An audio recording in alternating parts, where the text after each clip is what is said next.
America has been buying Canadian oil at a secret discount for 40 years. Not a small discount, not a rounding error, $46 per barrel below world market price. And for 4 decades, Canada had no choice but to accept it. That era just ended, and the numbers coming in daily are rewriting the entire story of Canadian energy. If you care about where your pension money goes, where Alberta's wealth actually lands, and why Asia is now paying Canada what America never did, stay right here, because this changes everything. And if you're new here, we break down stories like this every single day, so hit subscribe and follow along. Here is what most Canadians have never been told. Canadian crude oil, known as Western Canada Select, or WCS, is thick, heavy oil from Alberta's oil sands. For decades, it could only travel one direction, south, through pipelines into the United States. One buyer, one direction, one price. And when you have only one buyer, that buyer controls what you earn. American refineries knew it. They used it. The WCS discount against the American benchmark, WTI, averaged $17 per barrel across 2 decades. In 2018, that gap exploded to $46. $46 on every single barrel Canada shipped. The Alberta government was so alarmed that year it was forced to impose mandatory production cuts just to stop the financial hemorrhage. Now ask yourself this question, and stay with me because the answer reveals something that almost never makes mainstream headlines. Where did that money go? It didn't disappear. It transferred. Every dollar of that discount moved from Canadian producers, Canadian governments, and Canadian pension funds directly into the margins of American refineries. For 40 years. At $17 per barrel on roughly 4 million barrels per day of daily production, Canada left an estimated $20 to $25 billion on the table every single year. Not because Canadian oil was worth less, because there was no pipeline to take it anywhere else.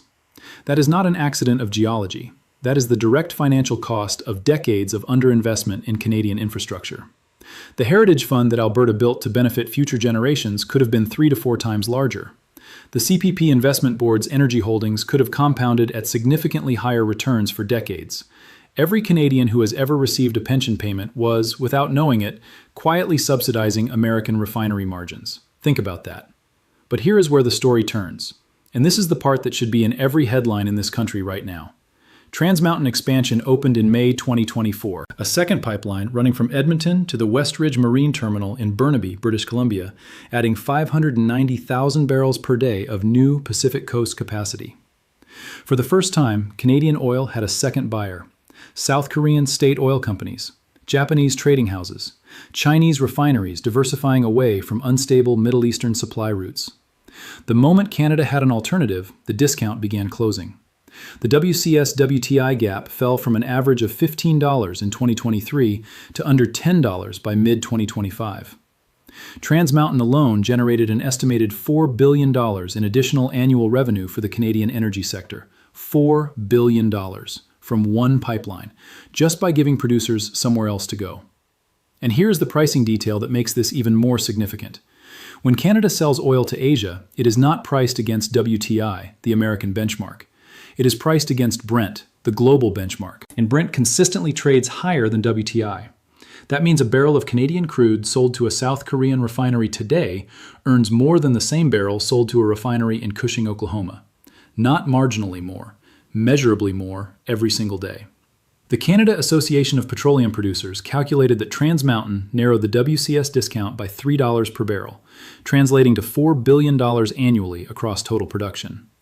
Now imagine what an additional pipeline adding 1 million barrels per day of westbound capacity would do. The discount does not just narrow further, it could disappear entirely. American refineries would face a simple choice: pay competitive global prices for Canadian heavy crude or find another supplier. And finding another supplier is not easy. Here is why. American Gulf Coast refineries are among the most complex, most expensive, heavily configured industrial facilities on Earth. They were purpose-built to process heavy sour crude, the kind that comes from Alberta's oil sands, the kind that once came reliably from Venezuela before sanctions disrupted that supply. These refineries cannot simply switch to light shale oil without billions in retrofitting costs. They need Canadian heavy crude. And the more westbound pipeline capacity Canada builds, the more leverage Canadian producers have to say, pay market price or we send it west. This is not a negotiating tactic. It is arithmetic. And the arithmetic is shifting toward Canada every single day. Now, this is the moment where you need to share this with someone who still thinks Canada has no leverage in energy markets. Because what comes next is the competitive threat that changes the urgency of everything.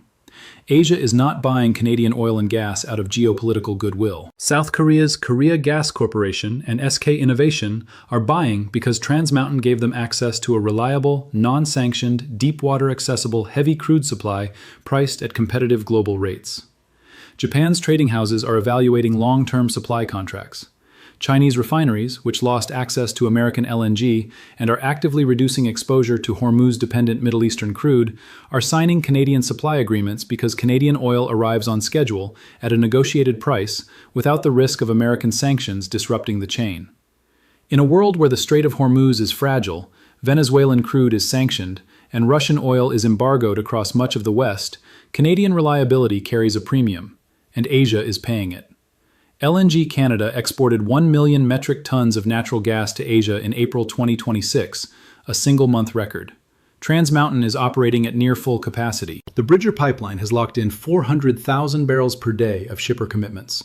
The West Coast Oil Pipeline, if it reaches a final investment decision, could close the discount permanently. Every piece of infrastructure Canada builds westward is worth more than any trade concession at any negotiating table, because pipelines do not expire with election cycles. They generate revenue every single day for decades. But here is the warning that cannot be ignored. Washington and Caracas reached a preliminary agreement earlier this year covering the sale of 50 million barrels of Venezuelan oil to American buyers. Venezuelan crude is heavy and sour, the same profile as Alberta's oil sands production. If Venezuelan supply increases into American Gulf Coast refineries, those refineries need less Canadian crude, and the WCS discount could widen again. CIBC analysts warned in January of a wider average discount projected for 2026 compared to 2025, partly due to Venezuelan supply re-entering the American market.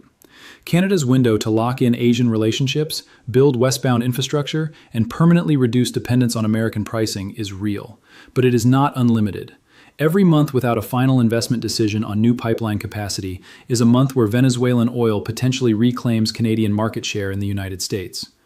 What is confirmed? The WCS-WTI discount averaged $17 per barrel across 2 decades and peaked at $46 in 2018.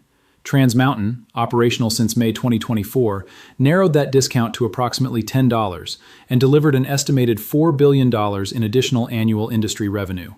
Canadian oil sold to Asian buyers is priced against the Brent benchmark, which trades above WTI.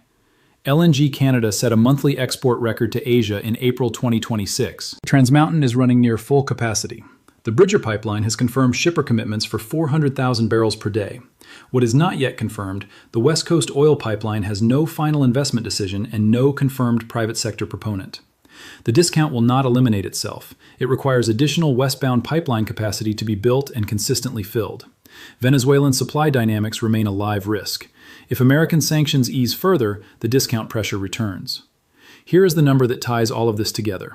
Over 40 years, at a $17 average discount on roughly 4 million barrels per day, Canada left an estimated $25 billion per year on the table annually. Not because Canadian oil was inferior, because there was no infrastructure to take it to a better buyer. Trans Mountain proved the model works. $4 billion in extra annual revenue from one pipeline. The next pipeline multiplies it. Asia is paying full price. Canada is only just beginning to collect what it was always owed. The discount era lasted 40 years. The infrastructure era that ends it is happening right now, daily. Every barrel that moves west instead of south is a barrel that earns what it is actually worth. If Canada builds the next pipeline, the next 30 years look nothing like the last 40. That is not optimism. That is the arithmetic. Share this with one Canadian who thinks this country has no energy leverage left. Then subscribe, because we track exactly how this story develops, updated every single day.